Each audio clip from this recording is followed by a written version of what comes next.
하나님께 영광을 드리시겠습니다. 우리 찬송가 19장 찬송입니다.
오시다가 르투에 교통사고 난 거 다 보셨습니까?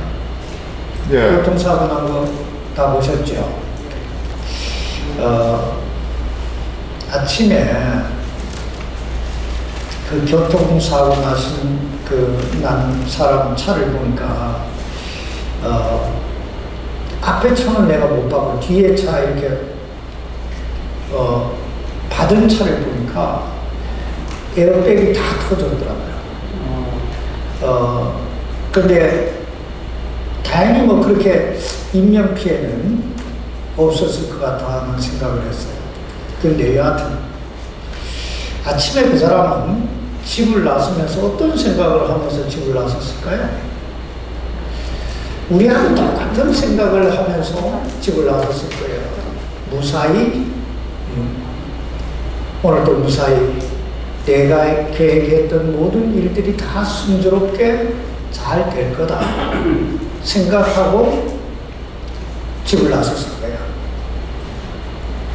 이렇게 사고가 날지 꿈에도 상상을 못하고 집에서 나왔을 것이 분명합니다. 제가 무슨 얘기를 하기 원하냐면 하나님이 우리를 지켜주셔야 된다는 거예요. 내가 아무리 계획을 해도 하나님이 나를 지켜주지 아니하시면 아무런 소용이 없어요. 그래서 잠언에 보면 사람이 계획할지라도 그 걸음을 인도하시는 분은 누구요? 여호와시라, 하나님이시라. 이 하나님 앞에 우리가 예배를 드리고 있습니다. 우리 다 같이 묵도하면서 그 하나님을 더 깊이 생각하는 시간 되기를 바랍니다. 기도합시다.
시간에 다 같이 일어나셔서 찬송가 486장 찬송하십시다.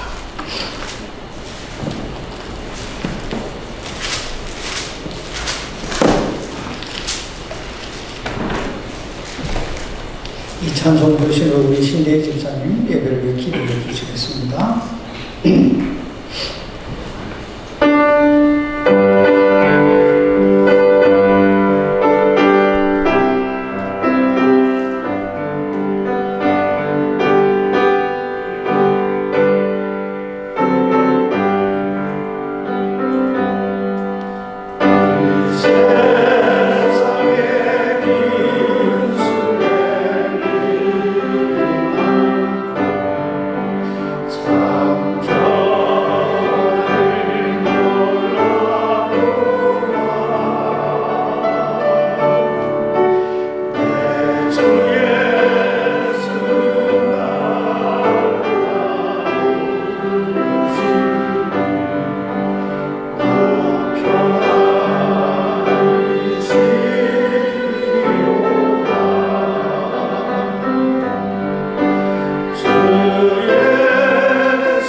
우리 이 시간에 하나님 말씀 보겠습니다. 하나님 말씀은 룻기서, 구약 성경 룻기서 1장입니다. 구약 성경 344페이지가 됩니다. 1장 1절부터 5절까지 말씀을 보겠습니다. 우리 다 같이 일어나셔서 하나님 말씀 보겠습니다. 이제 재판관들이 다스리던 때에 땅에 기근이 드니라. 베들레헴 유다의 어떤 사람이 자기 아내와 두 아들을 데리고 모압 지방에 가서 머물렀는데 그 사람의 이름은 엘리멜렉이요 그의 아내 이름은 나오미며 그의 두 아들의 이름은 말론과 기론이더라. 이들이 베들레헴 유다의 에브라 사람들이더라. 그들이 모압 지방에 들어가 거기에 계속해서 머물렀는데 나오미의 남편 엘리멜렉이 죽고 나오미와 그녀의 두 아들이 남았더라. 그들이 모압 여인들 중에서 아내를 취하였는데 하나의 이름은 오르바요 다른 하나의 이름은 룻이더라. 그들이 거기서 10년쯤 거하였을 때에 말론과 기론 두 사람도 다 죽고 그 여인은 자기의 두 아들과 남편의 뒤에 남았더라. 아멘. 작성해 주시고 이 시간 말씀 위해서 잠깐 기도하십시다. 살아계신 하나님 아버지, 하나님이 우리를 이처럼 사랑하셔서 독생자 예수 그리스도를 이 땅에 보내주시고 그 예수 그리스도의 갈보리 십자가의 대속으로 말미암아 저희의 죄가 사함받게 하시고 주님의 부활로 말미암아 우리의 영생을 얻게 해주신 것을 감사합니다. 하나님, 오늘도 이 놀라우신 하나님의 사랑을 덧입은 참 당신의 백성들이 이곳에 모여서 하나님께 영광 돌리기 원하오니 아버지 하나님 이 예배를 통하여 영광받아 주시옵소서. 그리고 우리 심령 속에 참 하나님의 임재하심을 강하게 느낄 수 있게 하시고 또 이 시대에 우리에게 꼭 필요한 우리가 꼭 들어야 될 말씀을 우리에게 주셔서 우리가 아버지 뜻대로 살아가는 그런 참 그리스도인 참 하나님의 아들과 딸들이 되게 해 주옵소서. 하나님께서 이 시대를 긍휼히 여겨주시고 하나님 이 교회가 우리 교회가 이 시대를 이끌어갈 수 있는 그런 교회가 될 수 있도록 아버지 역사해 주시옵소서. 연약하고 참 부족한 이 종을 오늘도 성령의 강하신 권능의 손길로 붙들어 사용해 주시기를 살아계신 우리 주 예수 그리스도의 이름으로 간절히 기도하옵나이다. 아멘. 오늘 본문 말씀은 기근을 만난 어떤 한 가정에 대해 우리에게 이야기하고 있습니다. 여러분, 기근이 무엇입니까? 기근이란 모든 것이 부족하고 메마르고 또 삭막한 때를 기근이라고 말합니다.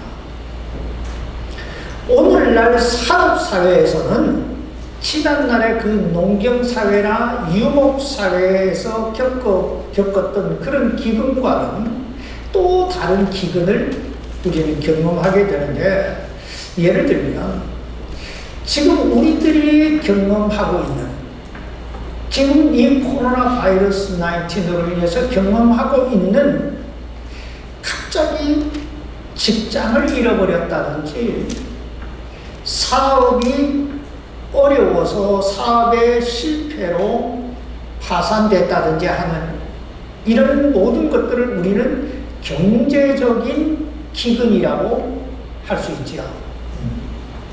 그런가 하면 우리는 인간관계의 기근이라고 하는 특별한 의미의 기근을 경험할 때도 참 많습니다.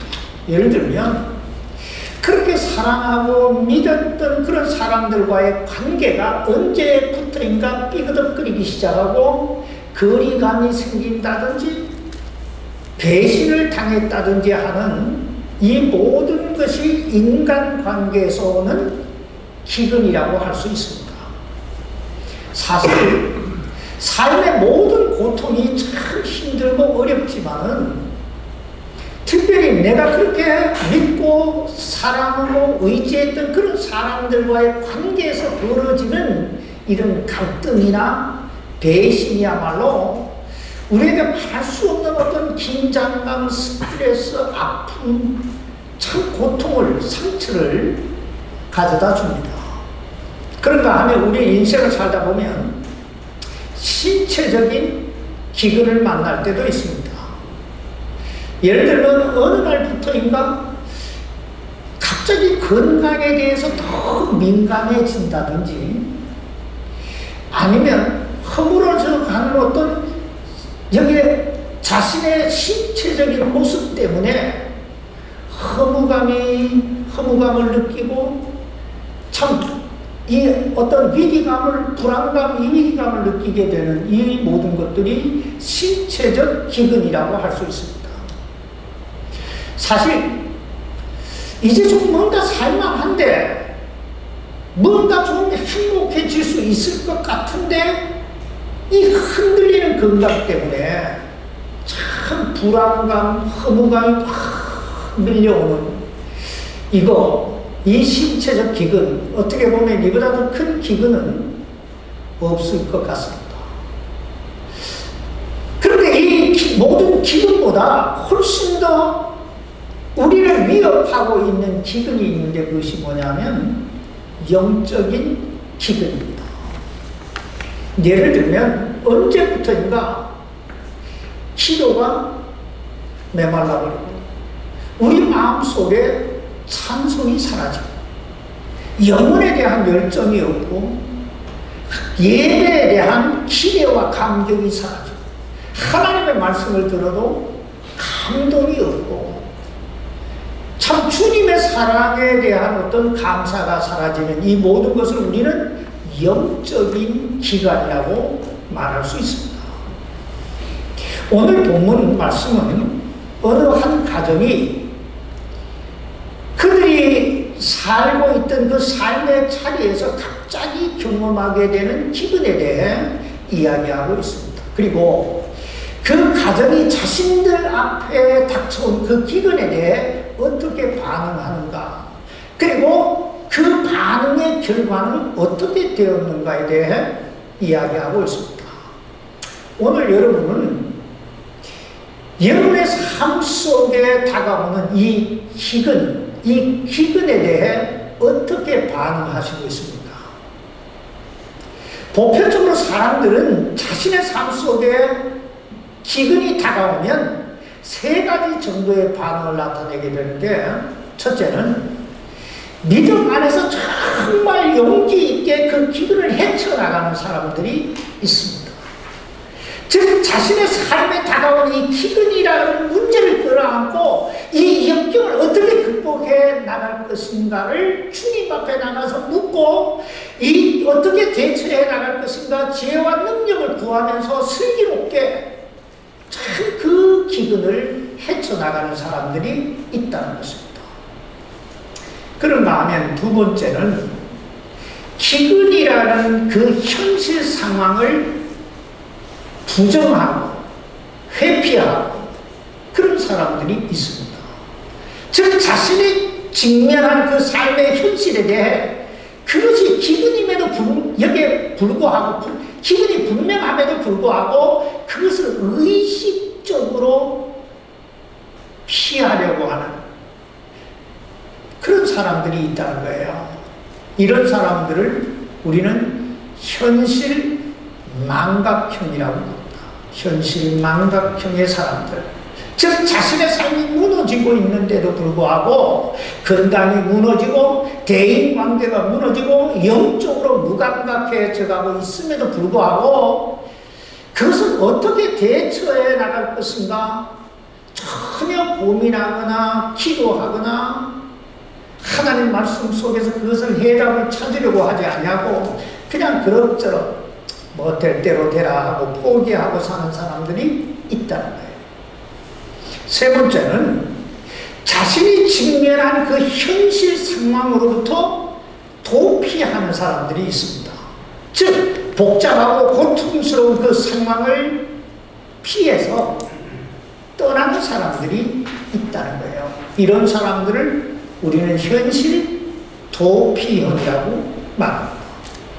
오늘 본문에 나오는 나오는 이 가정이 바로 이 세 번째 유형의 사람들이었다고 볼 수 있습니다.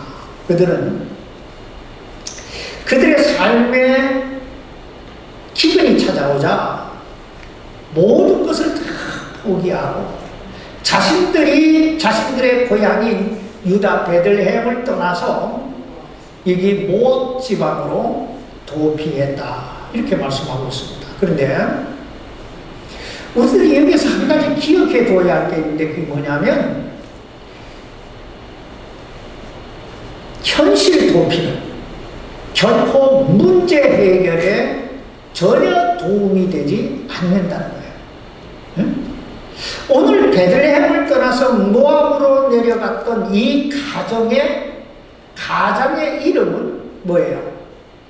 엘리멜렉이라고 소개하고 있습니다. 2절 상반절에 보세요. 그 사람의 이름은 엘리멜렉이요.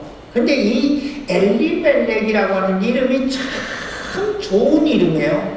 엄청나게 좋은 뜻을 가지고 있습니다. 왜냐하면 이 엘리라고 하는 말은 하나님이라는 뜻이에요. 하나님. 그리고 멜렉이라고 하는 말은 왕, 나의 왕이라는 뜻이에요.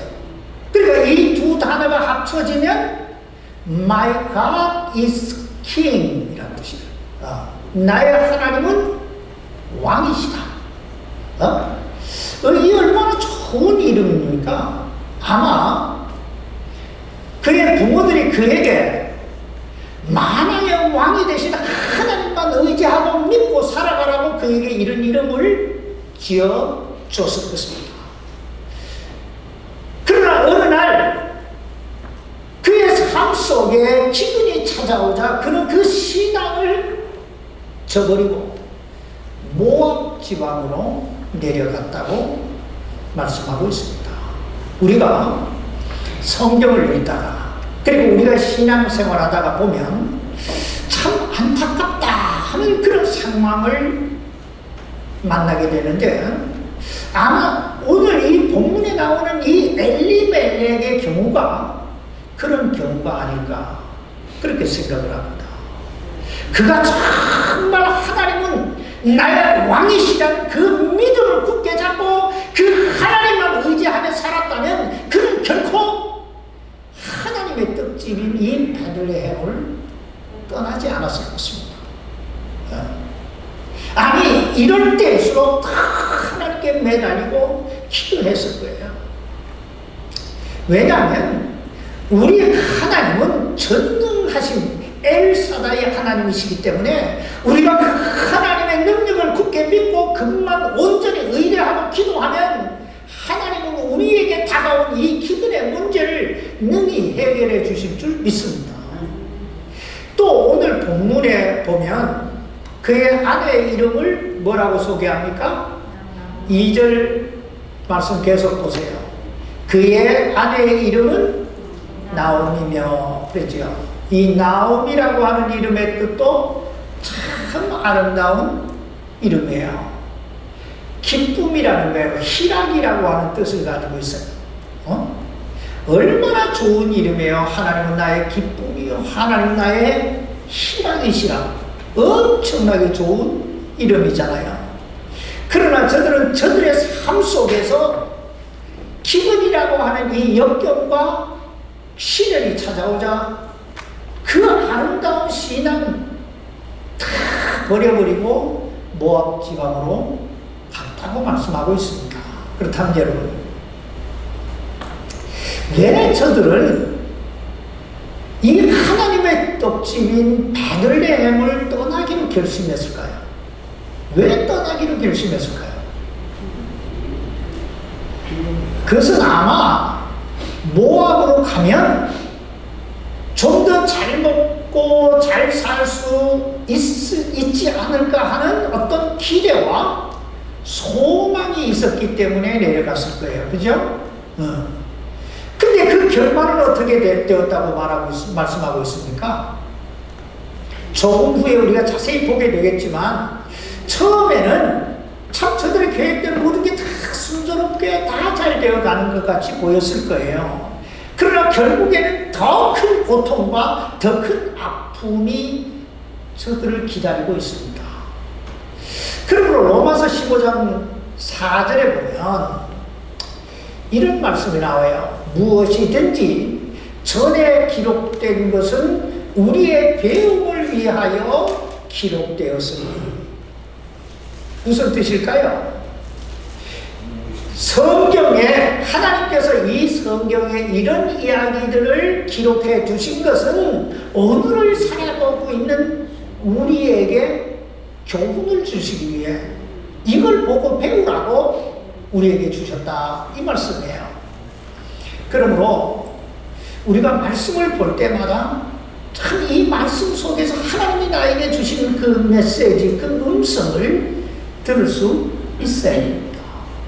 그럼 오늘 본문을 통해서는 하나님께서 우리에게 어떤 메시지를 주시고 계실까요? 우리가 오늘 본문 말씀에서 꼭 배워야 할 교훈이 있다면 그것은 믿음이 아닌 자기 생각대로, 자기 감정대로 사는 삶의 결국이 어떻게 되는가 하는 거예요. 응? 그리고 주님이 아닌 세상을 더 의존하고 사는 삶이 어떻게 되는가? 믿음이 아닌 환경을 더 의지하고 사는 삶이 어떻게 되는가? 오늘 본문 1절에 보면 유다 베들레헴에 기근이 들자 어떤 사람이 자기 아내와 두 아들을 데리고 모압 지방으로 가서 그곳에서 머물었다고 말씀하고 있습니다. 여기 1절 말씀 다시 보세요. 이제 재판관들이 다스리던 때에, 여기 재판관들이라고 하는 말은 사사들을 가리키는 거예요. 그러니까 사사기, 룻기 전에 사사기가 나오잖아요. 이 사사들이 그 이스라엘 백성들을 다스리던 그때에 그 땅에 기근이 드니라 베들레헴 유다의 어떤 사람이 자기 아내와 두 아들을 데리고 모압 지방에 가서 머물렀는데, 이 베들레헴이란 참 좋은 이름이에요. 베들은 집이라는 뜻이고 레헴은 떡이라는 뜻이에요. 그러니까 떡집이라는 뜻이 베들레헴이에요. 자, 그런 의미에서 볼 때 이 베들레헴은 이 원래 양식이 풍부하고 아주 살기 좋은 그런 지방이었다는 것을 우리는 보게 됩니다. 그런데 어느 날 그 풍부했던 이 베들레헴에 기근이라고 하는 시련의 바람이 불어왔다는 것입니다. 그러자 어떤 사람이 지금까지 자신이 지켜왔던 그 삶의 자리, 그리고 자신의 그 신앙의 자리를 포기하고 모압이라고 하는 지방으로 내려가 그곳에 머물게 되었더라, 지금 이 말이에요. 근데 성경을 자세히 읽어보면 이 모압은 원래 하나님과 원수된, 그리고 이스라엘 민족과 원수된 나라였습니다. 왜냐하면 그 옛날 이스라엘 백성들이 에집트에서 출애굽해서, 그 에집트에서 나와서 하나님이 저들에게 약속하신 어디요?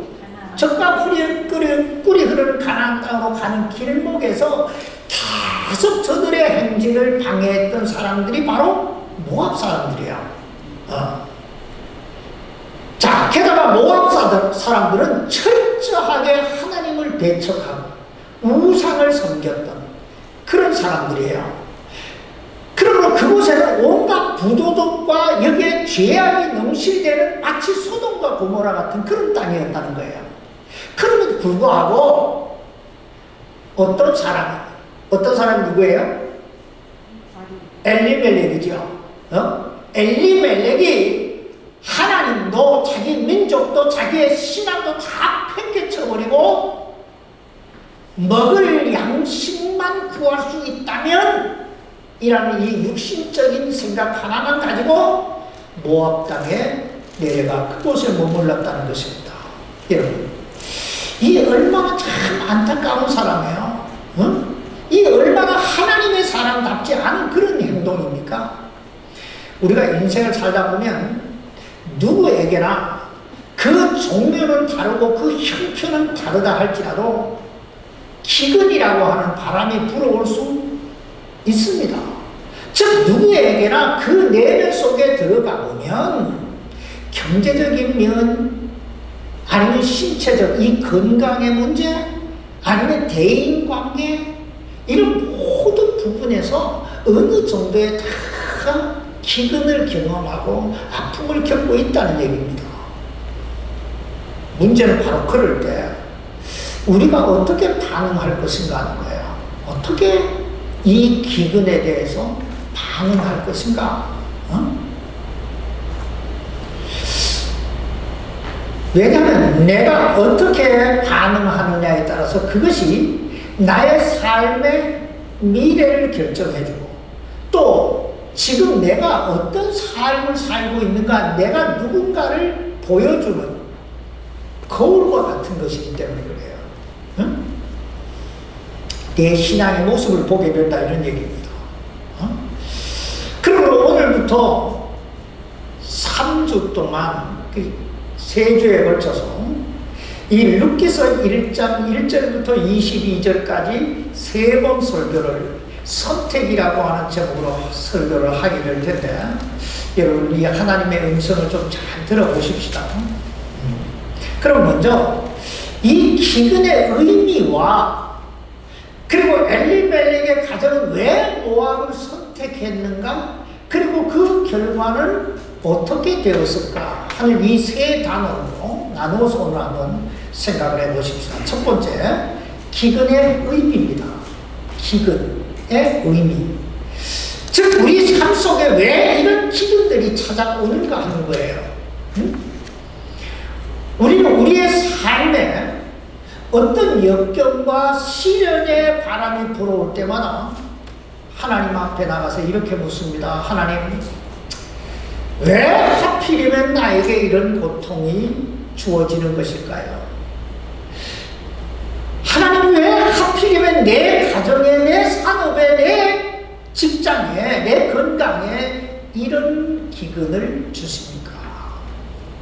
사실 한정되어 있는 우리의 머리 이 두뇌로는 그 기근의 의미도 그 기근의 이유도 다 이해하기 어려워요.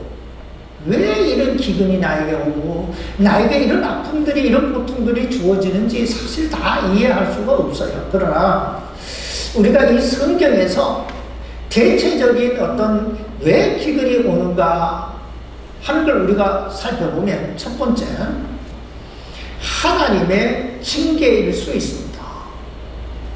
기근이 오는 이유가 하나님의 징계일 수 있다는 거예요. 오늘 이 본문 룻기서 1장 1절에 보면 이렇게 시작됩니다. 재판관들이, 이제 재판관들이 다스리던 때에, 이 말씀에 비추어 볼 때 지금 이 룻기의 시대적 배경이 어디라는 걸 알 수 있어요. 시대적 배경이 어디예요? 사사기예요. 그러니까 사사기의 사사시대에 이런 얘기예요.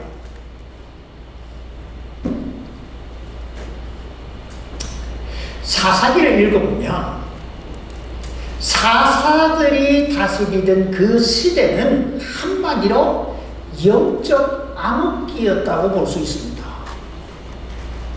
그 대표적인 예로 여러분 사사기 한 장만 딱 넘겨보세요. 거기서 반대로 한 장 딱 넘기면 사사기 21장 25절이 나와요. 사사기 마지막 절이에요. 자, 거기에 보면 그때는 이스라엘의 왕이 없었으므로 사람마다 자기 눈에 옳은 것을 행하였더라 이렇게 말씀하고 있지요. 여기에서 이스라엘의 왕이 없었다고 하는 말은 단순히 저들에게 지도자가 없었다 이 말이 아니에요. 응? 이것은 저들이 하나님도 그리고 하나님의 말씀도 전혀 의식하지 아니하고 이 말이에요. 하나님의 말씀을 의식하지 아니하고 자기 뜻대로 자신의 마음에 원하는 대로 살았더라. 지금 그 말이에요. 그러니 그 시대가 얼마나 혼탁하고 영적으로 무질서했을까요? 그러므로 그 비옥했던 베들레헴 그 떡집에 기근이 찾아왔다는 것입니다. 그러므로 이것은 일종의 하나님의 뭐예요? 징계일 수 있다는 거예요. 징계일 수 있다. 다시 말하면 하나님을 저버리고 자기 마음대로 자기 뜻대로 자신이 원하는 것만 쫓아 살아가고 있는 그 시대 백성들에게 하나님은 참 당신의 마음이 가슴이 아프지만은 징계의 채찍을 드실 수밖에 없으셨다. 지금 그 말입니다. 사실 오늘날 이 시대에 최대의 재앙이라고 할 수 있는 이 코로나 바이러스 19도 우리 그리스도인들은 이런 측면에서 받아들일 수 있어야 됩니다. 하나님 없이도 얼마든지 잘 먹고 잘 살 수 있다라고 생각하는 이 시대에 내리시는 하나님의 경고의 메시지예요. 그러나 우리들이 여기서 꼭 기억해 둬야 할 게 있는데 그게 뭐냐면 징계는 저주가 아니라는 것입니다. 징계는 뭐가 아니에요? 저주가 아니에요.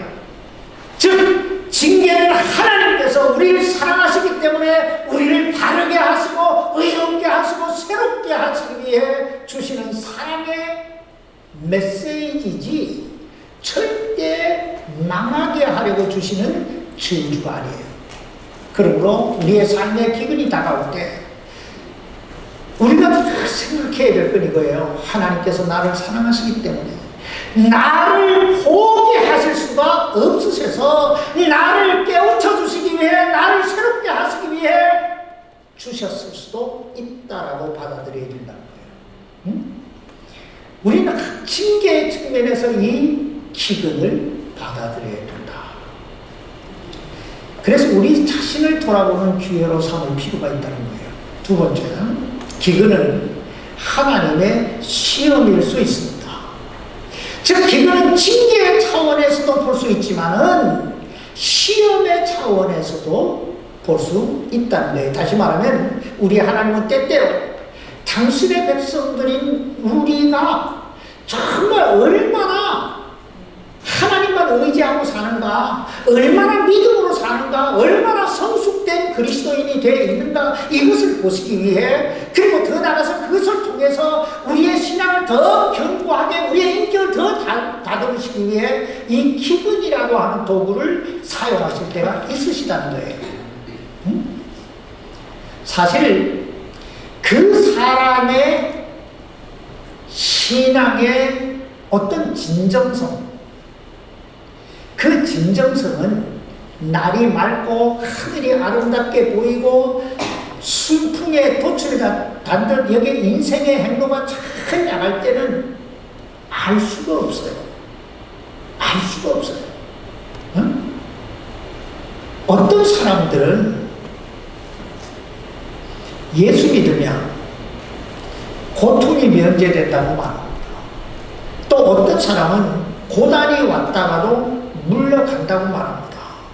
예, 물론 그럴 수도 있어요. 그러나 성경 그 어느 곳에도 그런 이야기가 하나도 없습니다. 아니 도리어 요한복음 16장 33절에 보면 세상에서는 너희가 환난을 당하나 이렇게 말해요. 환난이 있을 걸 얘기합니다. 참 믿음의 삶을 살아간다는 거 생각해 보세요. 이 세상 산다는 게 얼마나 복잡합니까?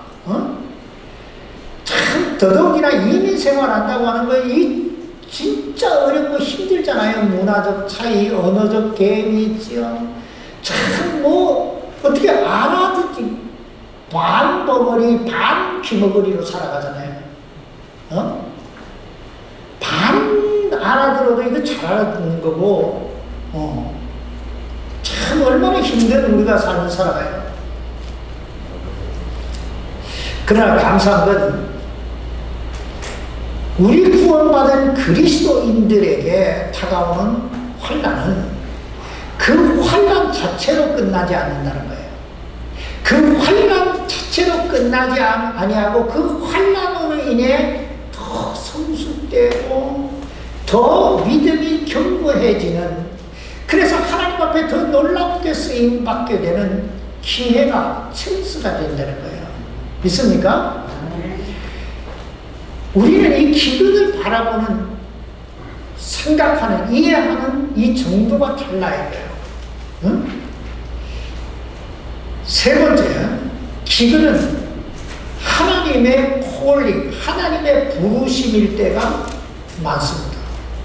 다시 말하면 기근은 우리에게 무엇인가 깨달음을 주시기 위해 하나님이 우리에게 허락하시는 어떤 하나님의 도구라고 하는 거예요. 응? 그 대표적인 예를 우리는 누가복음 15장에서 볼 수 있는데, 탕자의 비유에서 볼 수 있는데, 누가복음 15장에 보면 어떤 가정의 둘째 아들이 자기 아버지에게 가서, 아버지, 내게 물려줄 유산을 미리 물려주십시오 하고 자신의 유산을 미리 달라고 합니다. 그리고 그 유산을 받아가지고 그 아버지의 곁을 떠나 먼 나라로 가지요. 그리고 그는 그곳에서 허랑방탕하게 생활하다가 그만 세상말로 알거지가 됩니다. 그런데 어느 날 그 아들이 머물고 있는, 알거지가 된 그 아들이 머물고 있는 나라에 기근이 들었어요. 기근이 들었어요. 그래서 그 아들이 잡은 짝이 뭔지 아세요? 돼지 먹이는. 예. 돼지 먹이는, 가장 천한 돼지 먹이는 짝을 구했단 말이에요. 그런데 먹을 게 없는 거예요. 먹을 걸 주는 사람이 없는 거예요. 그런데 심지어 돼지들이 먹는 그곳으로라도 배를 좀 채워보려고 하는데 그것조차 주는 사람이 없어. 너무너무 배가 고파서 굶주린 배를 움켜잡고 허기에 지쳐있던 그 탕자 둘째 아들의 머릿속에 싹 스쳐가는 생각, 번개같이 지나가는 뭔가가 있어요. 그게 뭔지 아세요? 내 아버지 집에 먹을 것이 많도다. 자, 그렇게 생각이 미치자 그 아들은 보침을 사서 아버지께로 가잖아요.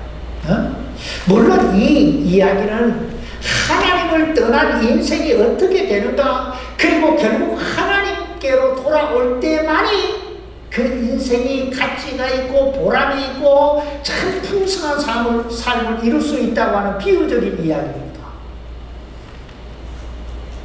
그러므로 우리는 생각해야 해요. 지금 내가 겪고 있는 이 기근의 의미는 뭘까? 징계일까? 시험과 훈련일까? 아니면 하나님의 부르심일까? 근데 오늘 본문에 나오는 이 엘리멜렉과 나오미는 그 기근의 의미를 단 한 번도 헤아려 보려고 좀 알아봐야지 하는 생각조차 하지 않아요. 그냥 도망갈 생각만 합니다. 그러나 우리가 기억해야 할 것은 현실을 도피했다고 해서 결국 그 문제가 해결되는 것은 뭐예요? 아니 되는 거예요. 아니 되는 거예요. 왜냐하면 우리 인생은 근본적인, 이 내면의 근본적인 문제가 해결되지 않는 한 아무리 바꾸고 아무리 옮겨봐도 세상 말로 그 모양 그 꼴이에요. 그래서 우리나라 속담에 이런 말이 있잖아요.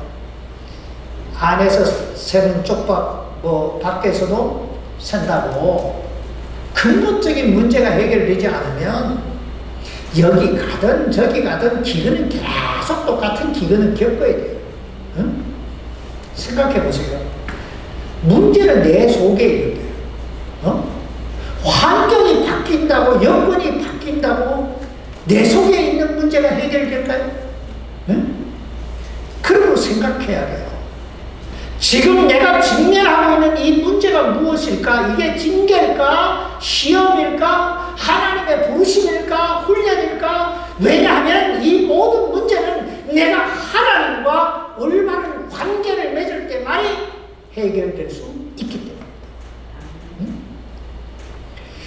두 번째, 그러면 왜 엘리멜렉과 나오미는 도피를 선택했을까 하는 것입니다. 왜 도피를 선택했을까? 욥기서를 읽어보면 베들레헴에 기근이 왔을 때 그곳에 사는 모든 사람들이 그곳을 떠난 것이 아니에요. 아니, 대부분의 사람들은 계속 그곳에 머물러 있습니다. 그렇다면 왜 엘리멜렉과 이 나오미는 도피를 결정했을까요? 우리는 몇 가지 그 원인을 생각해 볼 수 있는데, 첫째는 저들은 믿음이 아닌 그저 눈에 보이는 것만으로 그것을 더 중요시 여겼기 때문입니다. 믿음이 아닌 눈에 보이는 것을 더 중요시 여겼기 때문이다. 다시 말하면 저들은 모압 땅으로 내려가야 하겠다는 자신의 결정이 자신의 신앙에, 그리고 자신과 하나님과의 관계에 어떤 영향을 미치게 될 것인가, 여기에 대해서 생각지 아니합니다. 그저 당장 눈에 보이는 그 환경과 여건만 보고 내려간다는 거예요. 제가 서두에서도 말씀드렸지만 모압은 하나님과 원수된 나라고 우상 숭배와 부도덕으로 말미암아 부패할 대로 부패한 곳이었어요. 소돔과 고모라 같은 땅이었단 말이에요. 그러므로 만약 저들에게 믿음이 조금이라도 있었다면, 그리고 저들 속에 하나님을 의식하는, 그 하나님을 의식하는 경외하는 마음이 있었다면 절대로 세상을 상징하는 그 모압으로는 내려가지 않았을 거예요. 성경은 이런 사람을 가르쳐서 뭐라고 부르는 줄 아세요? 순간을 위하여 영혼을 팔아먹은 사람들, 이렇게 말해요. 순간을 위해서 영혼을 팔아먹은 사람. 그 대표적인 사람이 누구예요? 히브리서 12장 17절에 보면 이런 말씀이 나와요. 너희가 아는 바와 같이 그 뒤에 그가 복을 상속받고자 하였을 때 거절당하였으니 그가 눈물을 흘리고 염려하며 뜻을 돌이킬 곳을 구하였으나 그것을 찾지 못하였느니라. 누구 얘기예요? 에서 얘기예요. 에서. 지금 당장 굶주린 배를 채우기 위해 하나님이 그에게 주신 놀라운 특권, 그 장자의 명분을 팥죽 한 그릇에 여기 야곱에게 팔아먹은 거예요. 그래서 결국 그 모든 장자가 받을 수 있는 모든 특권, 축복을 다 잃어버리잖아요. 그러고는 나중에 눈물을 흘리고 막 애를 복구를 하는데 결국 안 되잖아요. 순간을 위해서 영혼을 팔아먹었잖아요. 그리고 성경은 계속해서 우리에게 이렇게 해요. 권고한 날에는 생각해야 돼. 왜 이 기근이, 왜 이 고통이, 왜 이 어려움이 내 삶 속에 찾아왔을까? 둘째, 저들이 베들레헴을 떠나서 모압 지방으로 내려간 것은 저들이 하나님보다 세상을 더 의지했기 때문이에요. 더 의지했기 때문에. 엘리멜렉과 나오미의 가정은 어떤 가정이에요? 신앙의 가정이에요. 믿음의 가정이에요. 우리는 그 사실을 그들의 이름 속에서 알 수 있잖아요. 엘리멜렉이라고 하는 이름의 뜻이 뭐라고요? 하나님은 나의 왕이시다. 나오미의 이름의 뜻이 뭐예요? 기쁨이다, 희락이다 그랬잖아요. 그러니까 얼마나 좋은 참 이름들이에요. 그러나 저들은 자신들의 삶에 기근이 다가오자 너무나 쉽게 하나님 앞을 떠나요. 그리고 모압으로 내려가 버려요. 자, 한마디로 저들은 말로는 하나님은 나의 왕이시여, 하나님 나의 기쁨이시여, 신학이시여, 뭐 이렇게 떠들어댔지만은 실제적으로는 그 마음 깊은 곳에서는 하나님보다 세상을 다 의지하고 살았다라 이 말이에요. 오늘날 많은 사람들이 이렇게 살잖아요. 교회 와서 다 직분 가졌다. 우리 교회는 여자 우리 자매들에게 집사 직분을 안 줘서 그렇지, 다른 교회 가봐요. 전부 다 에브리바디가 집사님이에요. 다 나오고 다 엘리멜렉이에요. 근데 막상 어떤 문제를 당해봐요. 만약 저들이 참 믿음의 사람이었다면 이 순간 이 기근 속에서 하나님의 이름을 부여잡고 부짖었어야 왔을 거예요. 그렇잖아요. 응? 그러나 저들은 그냥 기근이 다가오자 아주 쉽게 모압으로 내려가. 왜냐하면 저들 눈에는 하나님보다 모압이 더 크게 보인 거예요. 더 좋게 보인 거예요. 세 번째, 저들이 베들레헴을 떠나서 이 모압으로 내려간 것은 저들에게 이 고난의 의미와 고난의 가치를 볼 수 있는 그런 영적인 눈이 없었기 때문이에요. 신앙의 믿음의 눈이 없었기 때문이다. 다시 말하면 엘리멜렉과 나오미의 가정은 가정의 이 근본적인 문제는 기근 자체, 그 기근 그 자체가 아니라 신앙 그 자체였다는 거예요. 어? 생각해 보세요. 만약에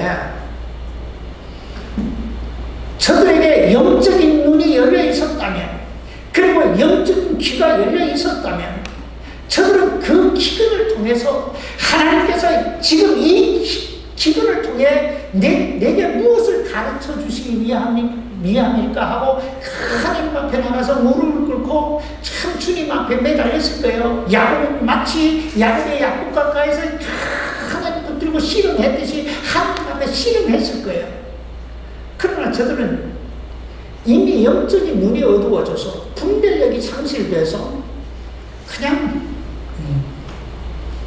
근데 참 안타까운 건요, 저들의 영적인 눈이 어두워지고 영적인 귀가 팍 막혀버리니까 자신들만 모압에 내려간 게 아니라 그 두 아들마저 누구와 결혼시켜요?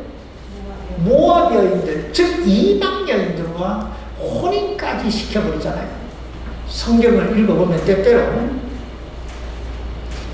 하나님께서 당신의 백성들을 사랑하심으로 좀 더 아름답게 빚으시고 다듬으시고 그래서 더 위대하게 쓰시기 위해 사용하시는 도구가 있는데, 그 도구 중에 가장 하나님은 많이 쓰시는 도구가 고통이라는 도구예요.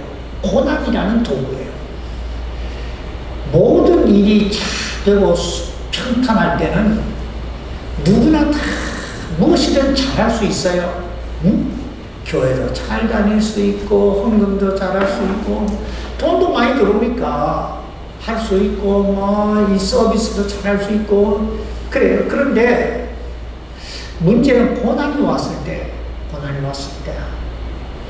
내 삶에 기근이 왔을 때, 나의 삶에 시련과 고통의 바람이 불어올 때, 그래도 내가 하나님을 의지할 수 있을까? 그래도 하나님만 바라보고 나갈 수 있을까? 하는 거예요. 욥기서 23장 10절에 보면 욥은 자신의 삶에 고난이 다가오자 이렇게 말합니다. 내가 가는 길을 그분께서 아시나니 그분께서 나를 단련하신 뒤에는 내가 금같이 나오리라. 금같이 나오리라. 이 얼마나 놀라운 믿음이에요. 또 사도 바울은 로마서 8장 18절에서 이렇게 말합니다. 내가 생각하건대 이 현 시대의 고난들은 앞으로 우리 안에 나타날 영광과 좋게 비교할 수 없도다. 응? 사랑하는 성도 여러분, 고난은 우연히 오는 게 아니에요. 그냥 재미삼아 오는 게 아니에요. 고난은 하나님의 섭리의 손길이고 우리를 인도하시고 훈련하시고 우리를 부르시는 하나님의 도구예요. 근데 문제는 오늘 이 엘리멜렉과 나오미에게는 그것을 볼 수 있는 영적인 눈이 없고 그것을 들을 수 있는 영적인 귀가 없었다는 거예요. 그래서 기근이 오자 뭐하고 도피한 거예요. 그럼 마지막으로 그 도피한 결과는 어떻게 됐을까? 그것만 잠깐 살펴보고 마치겠습니다. 여기 루키서 1장 1절입니다. 이제 재판관들이 다스리던 때에 땅에 기근이 들려 베들레헴 유다의 어떤 사람이 자기 아내와 두 아들을 데리고 모압 지방에 가서 머물렀는데, 여기서 저들이 머물렀다 이 말은 저들의 원래 계획은 그곳에 아주 살려고 간 게 아니고 그냥 잠깐 살다가 이제 베들레헴의 기근이 해소되면 다시 돌아가야 되겠다 하고 이렇게 갔다는 거예요. 그 원래 계획은. 근데 저들이 그곳에 몇 년을 살게 됩니까? 루키서 1장 4절 하반절에 보세요. 그들이 거기서 10년쯤 거하였을 때에, 참 세월이 빠르지요. 잠깐만 있다 가려고 했는데 그만 발목이 잡힌 거예요. 여러분 알아야 돼요. 잠깐이 되는 게 아니에요. 나 속상하니까 교회 한두 번 빠져야 되겠다. 이게 한두 번이 아니에요. 그게 영원히 자기 발목을 잡아요.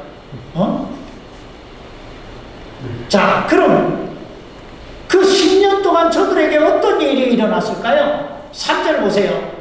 나오미의 남편 엘리멜렉이 죽고 남편이 죽었어요. 또 5절 보세요. 말론과 기론 두 사람도 다 죽고, 옛말에 10년이면 뭐가 변해요? 강산도 변한다는데, 그 가정에 10년의 세월을 보내면서 엄청난 변화가 일어났어요. 얼마나 가슴 아픈 일입니까? 얼마나 가슴 아픈 일이에요.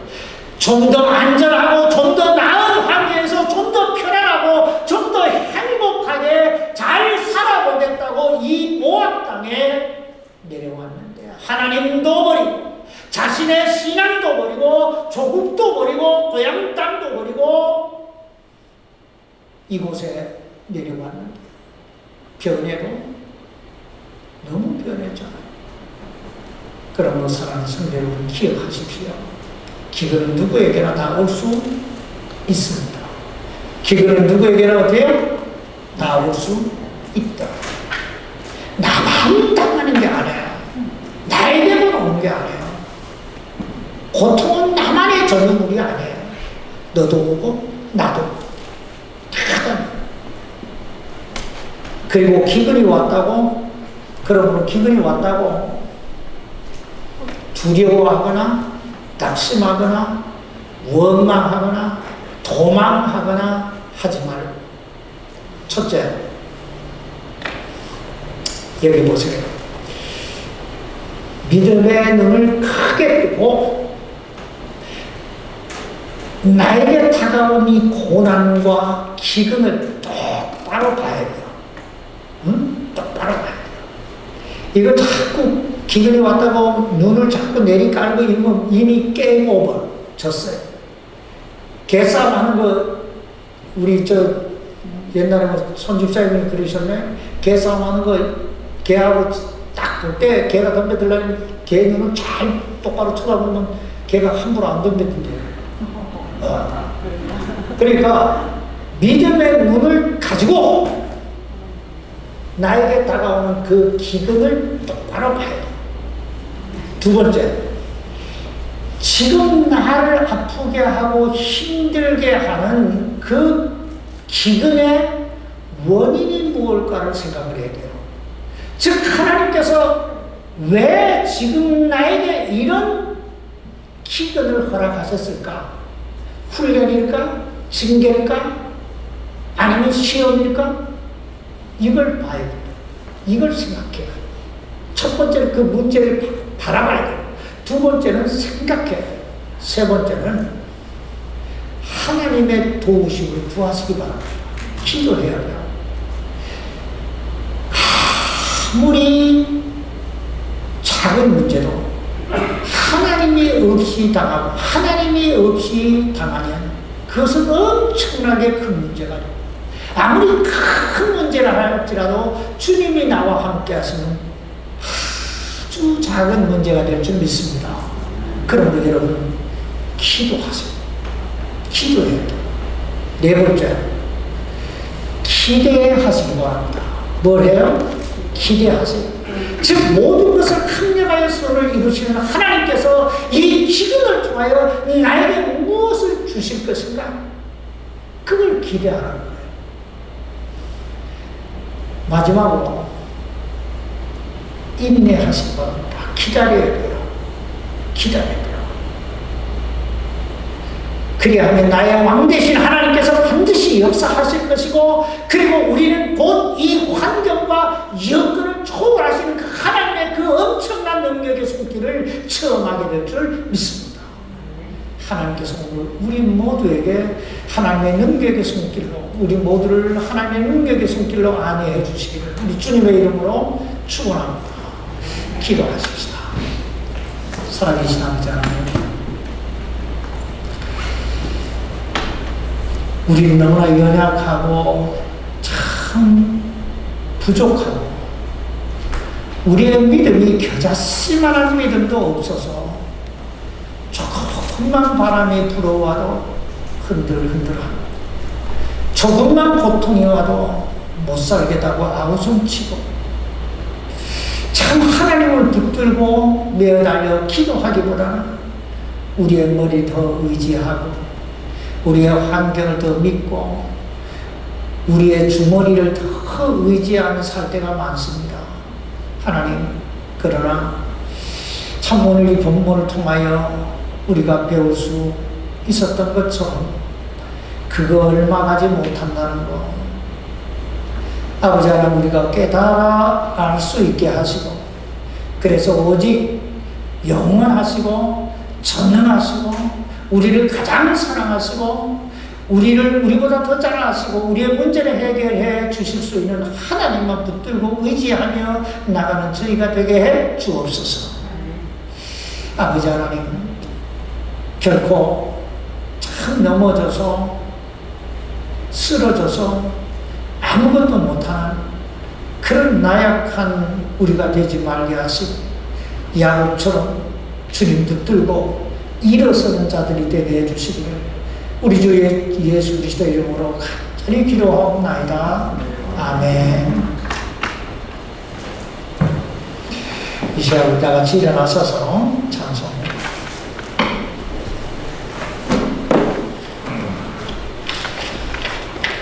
찬송가 430장 찬송입니다.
옛 선지자 에녹같이 우리도 주님 손잡고 날마다 주님과 동행하는 하나님의 귀한 아들과 딸들이 되게 해 주옵소서.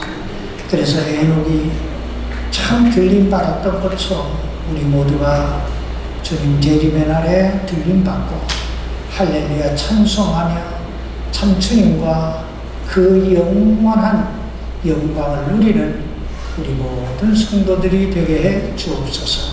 돌아가는 발걸음 복되게 하시고 또 한 주간 살아갈 때 아버지 하나님 어떤 고난을 만나든 어떠한 비바람이 몰아치든 낙심하거나 근심하거나 남을 원망하거나 좌절하지 아니하고 오직 예수, 오직 나의 왕 되신 하나님만 꽉 의지하고 믿고 주님과 함께 그 문제를 해결하고 더 놀라운 곳, 더 높은 곳을 향해 한 걸음 한 걸음 가는 우리 모두가 되게 해 주옵소서. 살아계신 우리 주 예수님 이름으로 간절히 기도하옵나이다. 아멘.